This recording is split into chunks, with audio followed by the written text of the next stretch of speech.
The first thing I want to say is that if you want factual information about the national debt, the Concord Coalition is the place to go. They are a nonpartisan group, and what that means is that they are using their professional judgment. They're not being influenced by politics, or they're trying not to.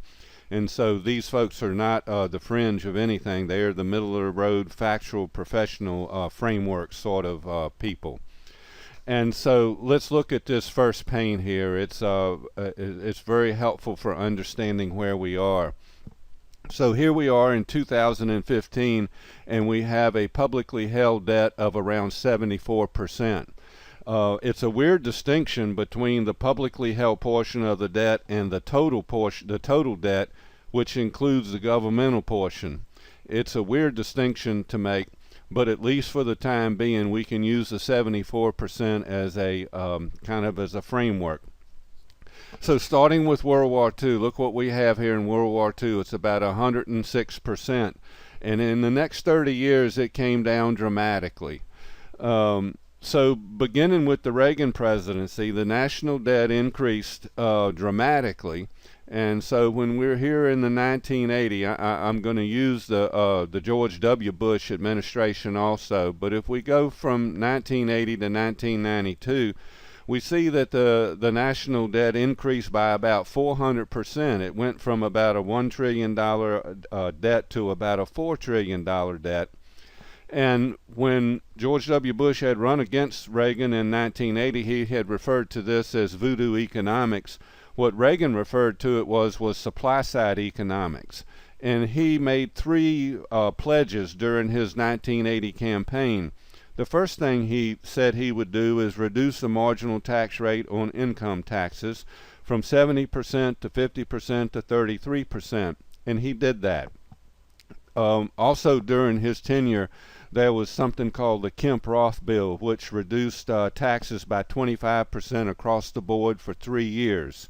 The second thing Reagan said he was going to do was going to be to increase the national defense budget, and he did that. I think it was close to almost doubling. And the third thing he said he would do was by 1984 was he would balance the budget. And the theory at that time was that if you reduce the tax rate, it will increase tax revenues.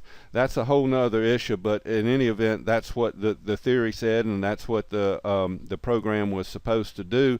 But as I just mentioned, in the 12 years from 1980 to 1992, the national debt increased by about 400%. The Clinton administration comes in somewhere around this area right here in 1993. And he was lucky because that was during the dot-com era. But also his Treasury Secretary, Robert Rubin, convinced him to have a tax increase. Clinton had run on a middle-class tax cut, but he reversed course and had a tax increase. And it was somewhat controversial at the time, but what happened is not only did the increased taxes, it also increased investment and increased GDP. And I think what it did, I'm not sure if this is a normative statement or a descriptive statement. Remember, we make a distinction between value judgments and factual information. But there's something called the crowding in effect, just like there's a crowding out effect. And I think what it showed the investment public was that we were serious about getting our fiscal house in order and that we were worthy debtors. In any event, from the end of the Clinton administration until now, the basic explanation, the basic thing that's going on there is the Great Recession. You would have to use war spending as a contributing factor, but basically what's happening is the Great Recession. And we know that when we have a recession, tax collections go down and government spending goes up, and that's what creates the deficit and what adds to the debt. So just look at the red portion, the future there. Look how ominous that is. Try to actually understand what it means. Look at how it compares to the World War II debt. So here we are back in 1950, 1946, and we're at 106%, and we come on over here, and somewhere around 2030, somewhere in the next 15 or so years, maybe 20 years from now, we're going to have a comparable amount of debt. And this is a comparison of apples and apples because we're using percentages. Of course, we have a bigger GDP now than we did at World War II, but we're using percentages. And so you ask yourself, well, what is causing the red? And the answer is entitlements. So let me put this on a pause and go to the next pane. We ask ourselves where the money comes from, and we say that individual income taxes is the biggest contributor, and then social security taxes, that's that 7.65% that both the employee and the employer pay, and then corporate taxes comes in a distant third. And remember, what most people are saying about the corporate taxes is that we should reduce it. It's now at 35%, and that has made us uncompetitive around the world. So most people would say that we should reduce that corporate tax rate, which would make this number smaller in terms of where the money's coming from. And we ask ourselves, well, where does the money go to? And you come over here and you say, well, Social Security is a big one, Medicaid is a big one. And they are what you would call entitlements. And I lost my place for a second here. You have to add in the interest payment because you've already spent that money, you owe that. So that's part of the non-discretionary portion of the budget. In terms of defense would be considered the biggest portion of the the biggest portion of the discretionary portion of the budget. All right, I'm going to pause and go to the next page. The yellow is the mandatory portion of the spending, and look what happened. In 1975, it was 45%, and now it's 62%. And look at the red. In 1975, it was 48%, and now it's 32%. And so the moral of the story there is that mandatory spending has gone up, and the discretionary portion of spending has gone down. And then you look at the blue portion here and you say to yourself, well, look, we've gone from 15% to 6%. So you might think that that's good, but that's an illusion. That's a time bomb, because eventually interest rates will get back to their normal level, and when that happens, it will make the discretionary spending smaller. So low interest rates are good for some and not good for others. It all depends what side of the equation you're on.